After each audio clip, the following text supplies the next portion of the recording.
مجھے ذرا کھل کے بات کرنے دیجیے گا صبح سے جو کچھ میں دیکھ رہا ہوں، جو ہم نے یہ نظام دیکھا، یہ میں فارم 47 جو نواز شریف صاحب کا NA-130 کا یہ فارم ہے، جیسے ایک 5 سال کے بچے کے ہاتھ میں آپ کریون دے دیں اور اس کو کمرے میں بند کر دیں نا، اور 1 گھنٹے کے بعد آئیں تو پنجابی میں کہتے ہیں کھچ بچولے پائے انہیں، تو یہ صورتحال ہے 47 کی. یہ ایکچولی آپ کے اینڈ لیٹ می سے دس، یہ آپ کے انتخابی سسٹم کے اوپر نا ایک تماچا ہے، اس سے کم نہیں ہے. شرم آتی ہے اس فارم کو دیکھتے ہوئے کہ کوئی ذی شعور آدمی جو پڑھا لکھا آدمی ہوگا نا، جب وہ اس فارم کو دیکھے گا تو وہ کہے گا میں اس نظام کا حصہ ہوں. آپ اس لیے مجھے کہتے ہیں کہ میں جمہوریت میں آ کے ووٹ ڈالوں؟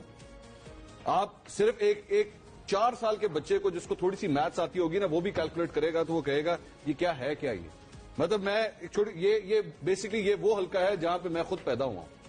NA-130 میں میں پیدا ہوا، میں نے اپنا بچپن سارا وہاں پہ گزارا. پاکستان کا سب سے بڑے پروٹیسٹ جو ہیں لاہور میں جو ہوتے ہیں وہ اس حلقے میں ہوتے ہیں، مال روڈ کے اوپر. مجھے افسوس اس بات کا ہے کہ جماعت اسلامی جو وہاں پہ بڑے بڑے جلسے کرتی رہی، ریلیاں نکالتی رہی، احتجاج کرتی رہی، وہ اس حلقے کے 6,08,000 افراد میں سے کسی ایک کو کنونس نہیں کر سکی کہ تم مجھے ووٹ دو. میری بات تھی میرا ایک منٹ مجھے بات پوری کرنے دیجیے گا، مجھے 1 منٹ بات پوری کرنے دیجیے گا.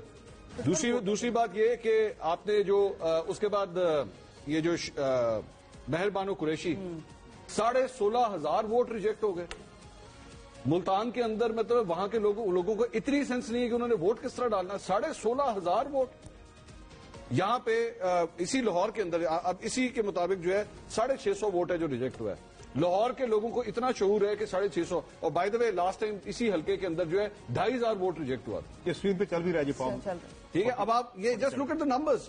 مطلب جماعت اسلامی، جمعیت علماء اسلام، ان میں سے کسی کے پاس ان کے تائید کنندہ یہ رزلٹ کیا فارم 47 کم لگ رہا ہے، یہ بیلنس شیٹ زیادہ لگ رہی ہے. تائید کنندہ نے جا کے ووٹ نہیں دیا. جس نے اس امیدوار کو سجیسٹ کیا ہوا ہے، جو اس کو سپورٹ کرنے والا ہے، اس نے بھی اس کو جا کے ووٹ نہیں دیا. اس کے گھر والوں نے اس کو ووٹ نہیں دیا، اس کو اس قابل نہیں سمجھا کہ اس کو ووٹ دیا جائے.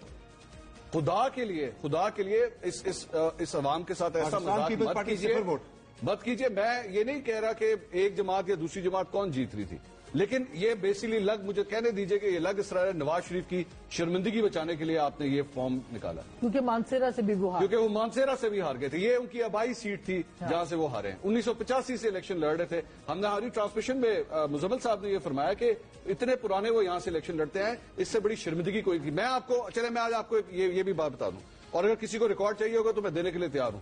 نون لیگ کے الیکشن جہاں پہ کمپائل ہو رہے تھے وہاں سے میرے ساتھ ایک شخص رابطے میں تھا، اور اس نے مجھے بات کہی نون لیگ کا جھاڑو پھر چکا ہے. اس نے خود اپنے منہ سے کہا کہ ہمارا ستیہ ناش ہو گیا. اس نے کہا میں نے خود مریم نواز شریف یہ میرے سامنے بیٹھے ہوئے سب کے منہ اترے میں نیچے. اور آج صبح جب آپ اٹھ کے دیکھتے تو آپ جا کے عوام کو یہ بتا رہے ہیں کہ جناب نون لیگ جو ہے سنگل لارجسٹ پارٹی ان کے سامنے آ رہی ہے. خدا کے لیے اب دیکھیں بڑا پن یہ ہے کہ امیر حیدر ہوتی جو ہے انہوں نے مستعفی ہونے کا اعلان کیا. میں یہ بڑی پارٹی کی پوزیشن سے وچ از گڈ. آپ احساس کر رہے ہیں، آپ لوگوں کے عوام کے مینڈیٹ کو تسلیم